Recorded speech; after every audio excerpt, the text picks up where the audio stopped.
Everyone is losing their minds fighting over tomato seedlings at the garden center. Meanwhile, they're completely ignoring 7 legitimate money printers that could turn a backyard into a passive income stream. Grocery prices are climbing, and everyone wants to grow their own food. But here is the secret. You cannot compete with commercial farmers on potatoes or carrots. They grow them by the ton. If you want to make real money from a small space, you have to grow with they can't or won't grow. Some of the seeds I'm about to show you cost less than a candy bar, but the harvest sells for more than lobster. Some are even worth more than their weight in gold. But there is a catch, a big one. Nurseries don't tell you about these plants because crop number 3 can literally destroy your house's foundation if you plant it wrong. And crop number 4 will die instantly if it sees a single ray of harsh sun. Today, I'm doing something most channels won't do. I'm going to give you the profit numbers and the naked, ugly truth about the risks. Plus, I will give you the specific growing requirements, soil, zones, and care tips so you actually succeed. Quick disclaimer, the profit numbers I'm sharing are based on top-tier retail market prices. Your actual results will depend on your skills, your climate, and your hustle. This is shared experience, not financial advice. Let's get into crop number 1. Crop number 1, Goji Berries.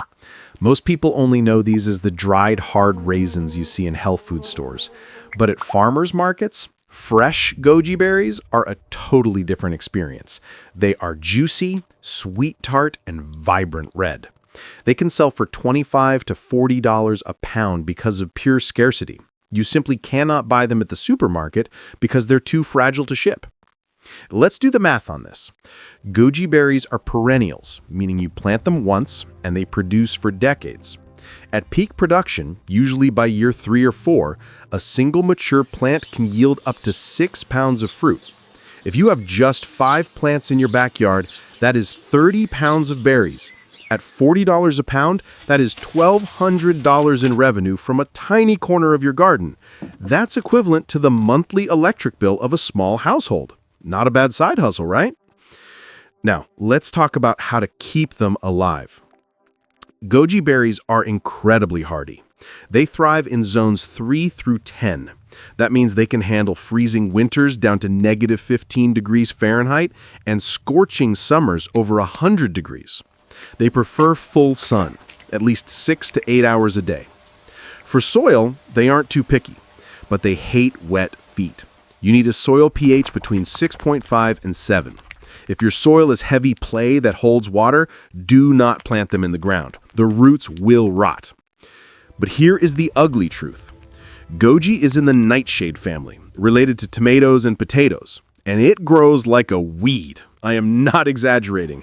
If you put this in the ground, the root system sends out runners everywhere.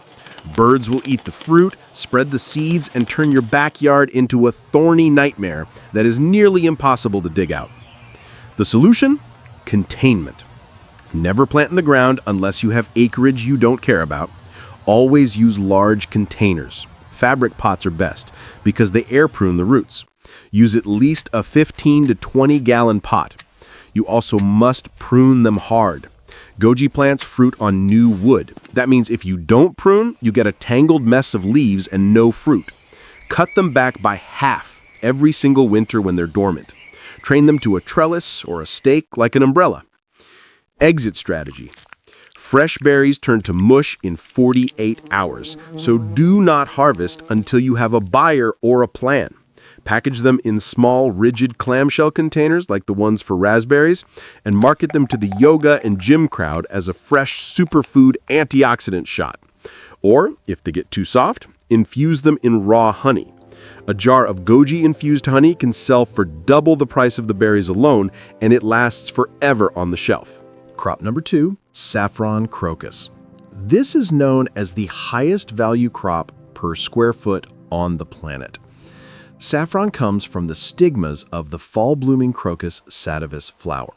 The math is compelling. You can buy bulbs, called corms, for about 50 cents to $1 each. If you plant 50 bulbs in a 4 by 8 foot raised bed, you have started a saffron farm. The best part? The corms multiply underground. One bulb becomes 2 or 3 baby bulbs every year. It creates natural compound interest. You aren't just growing spice, you're growing your inventory. Growing specs. Saffron grows best in zones 6 through 9. It needs hot, dry summers and cool, moist falls. The most critical factor is drainage. If water sits around the bulbs during their summer dormancy, they will rot and die. You need sandy, loamy soil. Plant them about 4 inches deep and 4 inches apart. They sleep during the summer and wake up in the fall. But the trap here is back-breaking labor. To get just 1 gram of dried saffron, which sells for roughly $10 to $20, you need to harvest about 150 flowers, and you have to do it by hand. You must pick the flowers at dawn before the sun opens them up and degrades the flavor. Then you have to sit at a table and manually pluck the 3 tiny red threads from each flower. Your back will break before your wallet gets fat if you try to do this on a massive scale alone. It is tedious, repetitive work. The solution: do not plant in the ground where you have to crawl. Use waist-high raised beds. You can plant densely and you can harvest standing up. This changes everything. Exit strategy. Don't try to sell the spice to compete with cheap imports. It's too competitive. Instead, focus on the nursery aspect. Sell the bulbs. Since they multiply every year, you'll eventually have too many. Dig them up, package them, and sell them to other gardeners. Or create DIY saffron grow kits, a cute pot, some soil, and 3 bulbs for holiday gifts. The margins on kits are way better, and people love the novelty of growing their own red gold. Crop number 3. Sea buckthorn. This is a powerhouse plant. The berries are a superfood with 12 times the vitamin C of an orange, plus rare omega-7 fatty acids, which are incredible for skin health. Growing specs. Sea buckthorn is a tank. It is hardy down to zone 3. It can survive negative 40 degrees. It actually fixes nitrogen in the soil, meaning it makes your soil better just by being there. But there is a catch to the biology. You need male and female plants. The male plant produces pollen, and the female produces fruit. You need at least 1 male for every 6 females, and they need to be planted so the wind blows pollen from the male to the females. But this is the house destroyer I mentioned in the hook.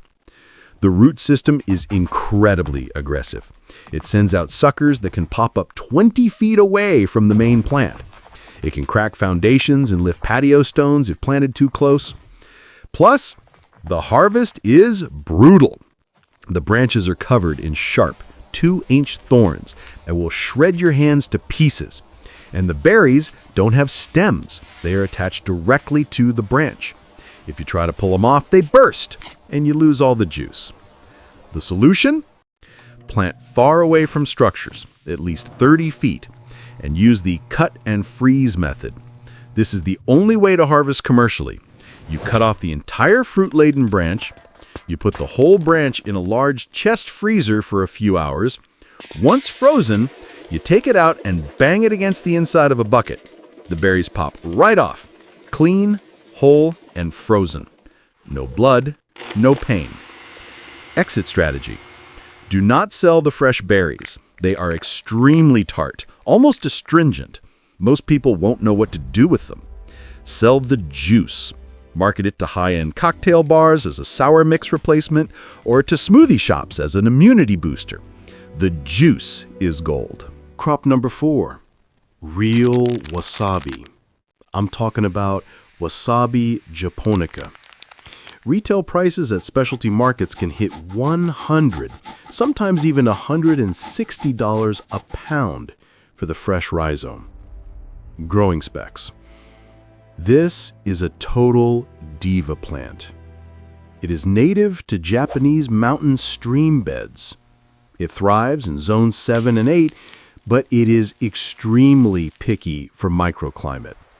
It hates direct sun. It needs full shade. It hates heat. Anything over 80 degrees Fahrenheit can kill it or stop growth. And it needs constant moisture, but perfect drainage. If you can mimic a stream bed using a hydroponic system or a high-quality potting mix with lots of gravel, you can grow it. The ugly truth. Patience is the price you pay. You have to wait 18 months to 2 full years for the rhizome to form. That is a long time to keep a Diva plant alive without any return on investment. One mistake, one hot weekend in 2 years of work can die. The solution and exit strategy. Don't starve for 2 years. Sell the leaves and stems. Most people don't know that the entire wasabi plant is edible. The leaves are heart-shaped and have a mild, spicy wasabi kick. You can start harvesting leaves selectively starting in month 6. Sell these leaves to high-end chefs for salads or garnishes. Use that cash flow to pay for your soil and water while you wait for the big payday, the root. Crop number 5, ground cherries, also known as Cape gooseberries or golden berries. They taste like a tropical mix of pineapple, vanilla, and tomato. They're sweet, addictive, and self-seeding. Growing specs? These are grown exactly like tomatoes. Start seeds indoors 6 weeks before the last frost. Plant them out when the soil warms up. They love full sun and rich soil. They are prolific producers. One plant can give you hundreds of berries. The reality check. The fruit is wrapped in a paper husk, like a tomatillo. But here is the problem. The fruit only ripens when it falls to the ground, hence the name. If you pick it off the bush, it's unripe and toxic. You have to wait for it to drop. Picking them up one by one from the dirt is dirty work and a recipe for lower back pain. Plus, if they sit on the soil too long, they rot or get eaten by bugs. The solution. Use the catch tarp technique. Put a clean landscape fabric or a fine mesh cloth under the bush. Every 2 days, go out and shake the plant gently. The ripe fruit falls onto the clean cloth. You just gather the corners of the cloth and dump them into your basket. Clean berries, happy back. Exit strategy.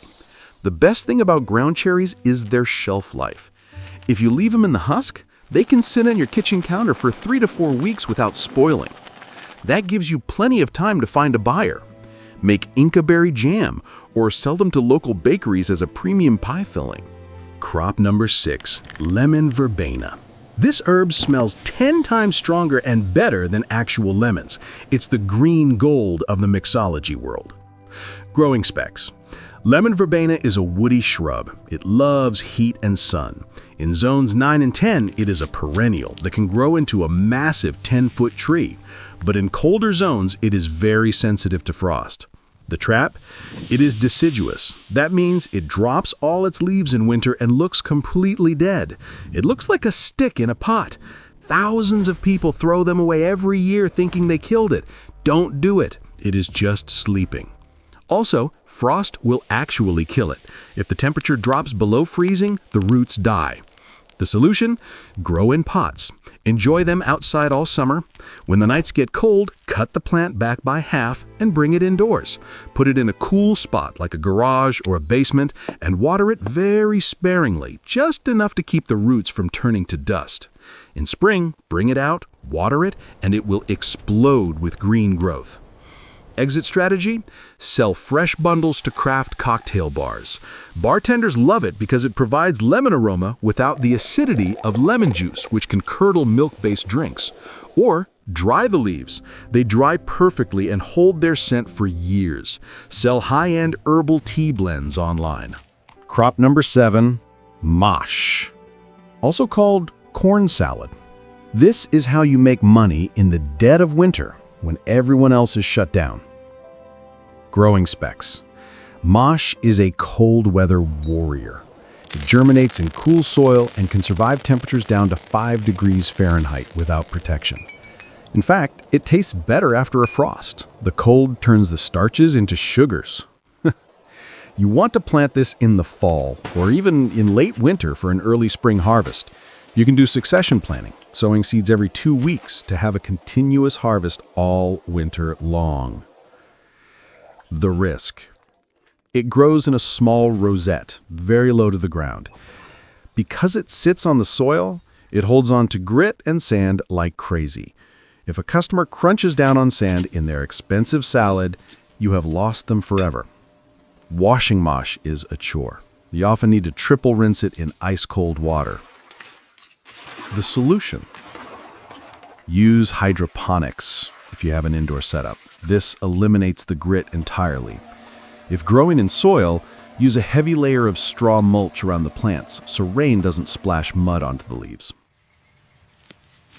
Exit strategy. Mosh is delicate. It doesn't ship well. That's why you don't see it in supermarkets. Sell it to fine dining restaurants as a garnish. They pay a premium, $15 to $20 a pound, because it adds a nutty, buttery elegance to the plate that standard lettuce can't match. High profit always comes with high risk or high effort. Goji invades, sea buckthorn stabs, wasabi dies, and mosh is hard to clean. That is why they are profitable, because they are hard. My final advice? Don't plant all 7. You will burn out. Pick one crop that fits your specific climate and your available space. If you have shade and water, try wasabi. If you have space and need a fence, try sea buckthorn.